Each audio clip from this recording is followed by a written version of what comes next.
இந்த மாதிரி வெடி வெடிக்கிற நேரத்தில் வெளியில் போகிறதுக்கே கொஞ்சம் பயமாக தான் இருக்குது.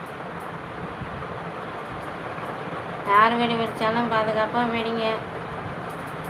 திரியில் நெருப்பை வச்சுட்டு மூஞ்சி அப்படியேக்கிட்டே வச்சுக்கிட்டு இருக்காதீங்க. இப்போ தான் வெடி வைக்கிறதுக்கெல்லாம் நீட்டாக குச்சி, அந்த நெருப்பு குச்சி நீட்டாக இருக்குங்க. அப்படி தான் சொல்லுங்க.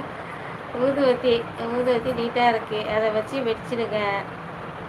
அந்த புஸ்வானெல்லாம் வெடிக்கும் போது வச்சுட்டு ரொம்பவும் எட்டம் வந்தது. ஏன்னா ஒரு சில சமயம் வெடிக்கும்.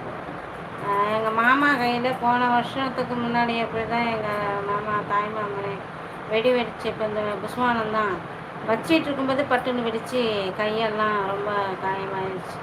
அந்த வெண்குஷ்டம் வந்தவங்களுக்கு எப்படி கை இருக்குமோ அந்த மாதிரி ஆயிடுச்சு. எங்கள் மாமா தோலெல்லாம் உறிஞ்சி கொட்டன்னு ரொம்ப வெந்து அந்த கையோடைய ஒரிஜினல் தோல் போய் அந்த மேலே கருப்பாக இருப்பார்.